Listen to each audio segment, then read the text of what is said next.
alimentos, de transporte, de educación, de salud, que injustamente padecen estas ciudades, como a lo mejor injustamente también reciben los beneficios de ser puerta logística. Pero bueno, eso es parte de ser una federación, sí, o de una nación. Sí.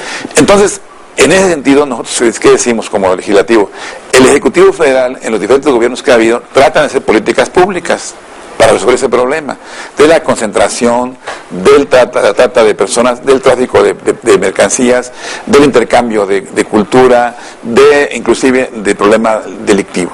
Y eso hace una política fronteriza, digamos. México durante muchos años ha tenido una relación, digamos, si bien cuidadosa y respetuosa, muy especial con los Estados Unidos, muy peculiar, una relación binacional que tiene muchas complejidades, desde límites, hay hasta una comisión desde el siglo XIX, desde límites, claro, hasta asuntos de arreglos de aguas, muchos, o arreglos inclusive de horarios, o arreglos, como ahora también tenemos, de combate al crimen. Claro. Entonces, las instituciones de ambos países tienen una relación muy compleja y muy amplia y muy larga, tan larga como la frontera, 3.200 casi kilómetros. Y en ese sentido nosotros hemos venido respaldando al Ejecutivo Federal en todas estas cuestiones, desde el punto de vista presupuestal, desde el punto de vista legislativo, desde el punto de vista de leyes, de acuerdos o de medidas de política pública. Y en ese sentido, vamos, no hay mucha diferencia entre un gobierno y otro en los últimos, digamos, 5 o 6 gobiernos. Ahora, ¿qué está pasando? Con el asunto del crecimiento masivo de los delitos, que tienen delitos nuevos, esta cuestión se ha complicado y hemos tenido que actuar de manera especial en los últimos años desde el punto de vista legislativo. Por ejemplo, no era tan relevante el tráfico de armas. Ha existido durante, yo creo que desde antes de la Revolución. Claro. De hecho, la Revolución Mexicana surtió armas de allí, la independencia. Así es. Pero en los últimos años esto se ha convertido en un asunto complicadísimo en tamaño.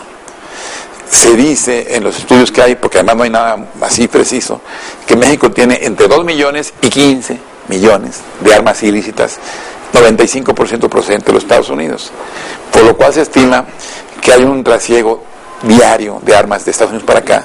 Insisto, no hay nada escrito en términos científicos, sino son estimaciones con lo que tengan de 750,000 armas diarias. Ay, caramba, tremendo.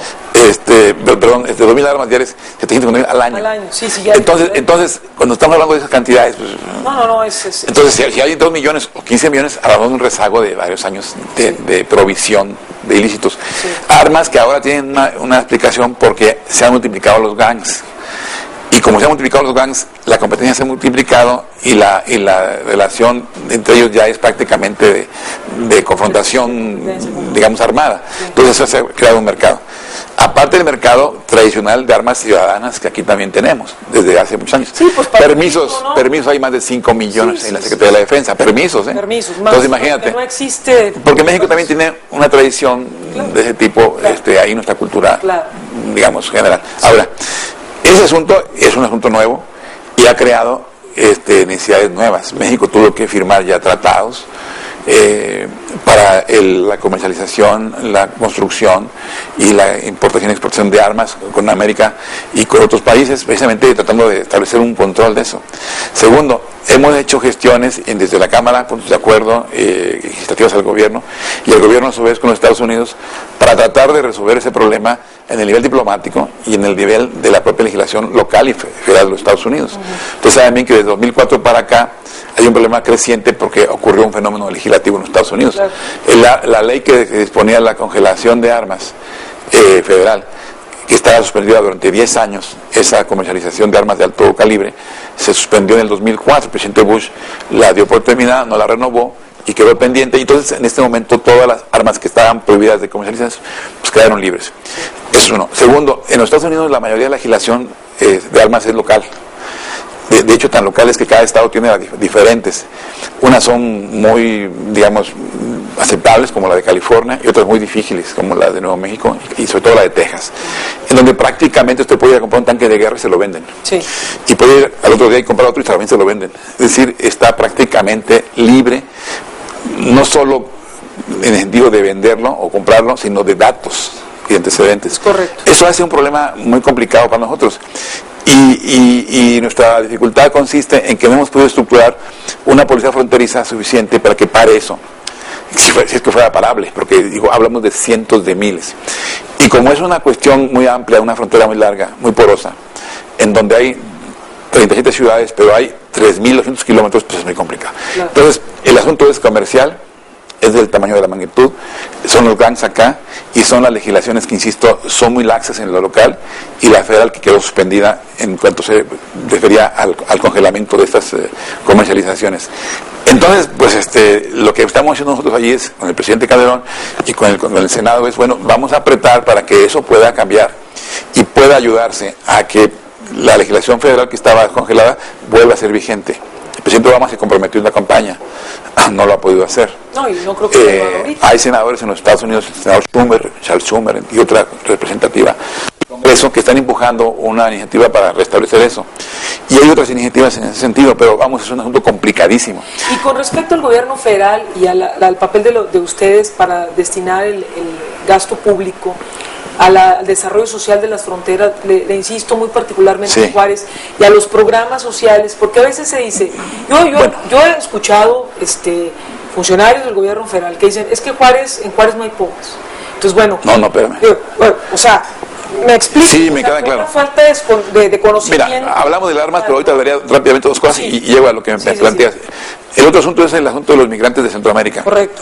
Aquí pasan 400,000 y pico al año, como Estados Unidos. Y con eso, pues ya hablamos de un problema enorme. Sí. Que se ha propiciado, por supuesto, trata de personas, abusos a derechos humanos, asesinatos masivos inclusive. No se han explicado bien, pero se entiende o parece ser que tienen que ver con el asunto de la trata de personas y seguramente con el reclutamiento de los carteles. Bueno, lo que hicimos aquí fue crear una ley de migrantes que acaba de entrar en vigor hace unos 2 meses y que es una ley generosísima, reconoce los derechos humanos de los migrantes, acepta la posibilidad de darles educación y salud a sus hijos que van en tránsito. Se despenaliza la indocumentación irregular de personas para tráfico migratorio, ¿no? Para el tránsito migratorio se les da certeza de refugio en lugares con impunidad humanitaria, se les permite ahora tener una visibilidad social. Y además de eso, se conjunta o se integra en una sola instancia la atención a través del Instituto Nacional de Migración, se compromete un proceso de renovación de este instituto, controles de confianza, derechos humanos, toda esta cuestión, y se reconoce la interlocución de las sociedades civiles en la representación de los mismos. Es un segundo elemento. Es un poco lo que quisiéramos nosotros que ocurriera en Estados Unidos con los paisanos, ¿no? Y en tercer lugar, hemos trabajado recursos especiales para las zonas conurbadas de todo el país, en particular de las zonas del norte, que tienen este problema, ¿no? Pero hemos visto que aún esas 3 cosas son insuficientes.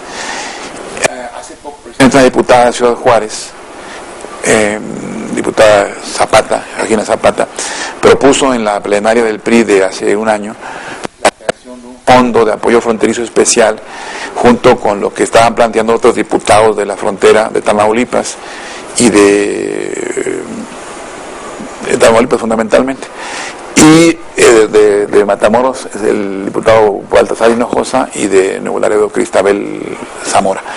Y lograron que acordáramos aquí en la plenaria creación de un fondo.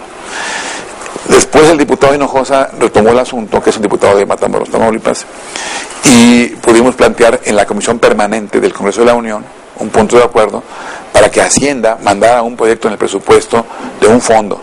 Aquí ya le llamaron subfondo, porque encontramos que la solución era crear dentro del fondo regional, que es un programa que existe, un subfondo especial fronterizo. Y la permanente lo aceptó y lo aprobó. Y ahora en el presupuesto no viene. Amigas y amigos, esta fue la primera parte de la entrevista tan interesante en la Cámara de Diputados. Acompáñenos este próximo domingo 2 de la tarde, la segunda parte. Los esperamos. Esta fue una producción de Llama Violeta.